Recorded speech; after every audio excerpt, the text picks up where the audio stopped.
Amwe mu mateka y'inyito z'ahantu usanga asobanura ibintu biba byarabayeho kera, ariko abantu benshi ntibamenye inkomoko yabyo. Uyu munsi tugiye kubagezaho inkomoko y'insigamugani guta inyuma ya Huye, hamwe n'amateka y'ibisi bya Huye.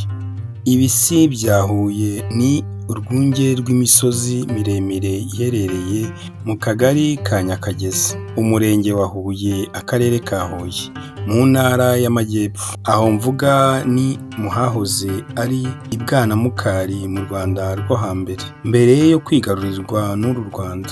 Aho mu bisi bya Huye hari mu mpugu y'Ubungwe, yategekwaga na Semukende wari ufite umugore witwaga Nyagakecuru, ari we Benginzage. Babyaranye umuhungu witwaga Rubuga. Samukende yatanze Rubuga akiri muto, bituma Ubungwe butegekwa na Nyagakecuru, urugo rwe ruri mu bisi bya Huye. Ubungwe bwaje kwigarurirwa na Ruganzu wa kabiri Ndoli akoresheje ubwenge kugira ngo aneshe Nyagakecuru.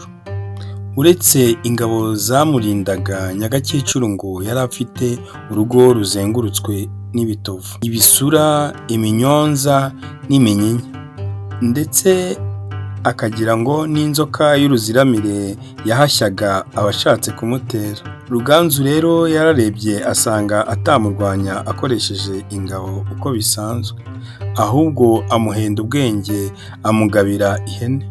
Za hene zaje kurya ibitovu, bicitse na ya nzoka ya kabutindi irahunga.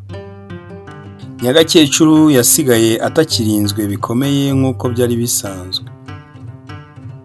Nuko Ruganzu aherako aramutera n'ingabo ze z'ibisumizi, aramunesha. Tujye ku bisi bya Huye. Ibisi bya Huye ni ahantu ndangamurage, ariko hazwiho kuba imvano y'insigamigani n'izindi mvugo zakungahaje ururimi rw'Ikinyarwanda. Imwe mu mvugo izwi cyane ku bisi bya Huye ni umugani baca bagira bati arata inyuma ya Huye. Uyu mugani bawuca iyo babona umuntu abwira utamwitayeho.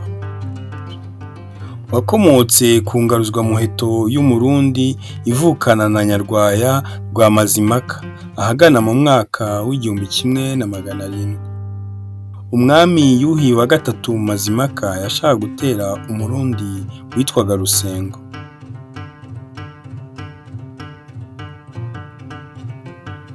Maze baraguriza icyamutsinda, bereza umusozi wa Huye. Nyarwaya umuhungu wa Mazimaka wagiye agabye icyo gitero yagiye atitwa Nyarwaya, ahubwo yitwa izina ry'umusozi bereje ari wo Huye.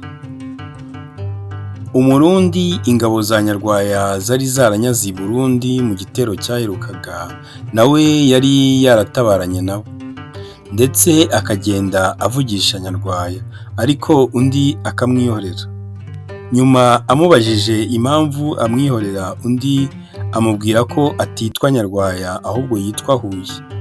Wa Murundi ariyamira ati ubwo bwose kubwira intumva byabaye guta amagambo inyuma ya Huye. Ngayo nguko inkomoko y'insigamugani guta inyuma ya Huye.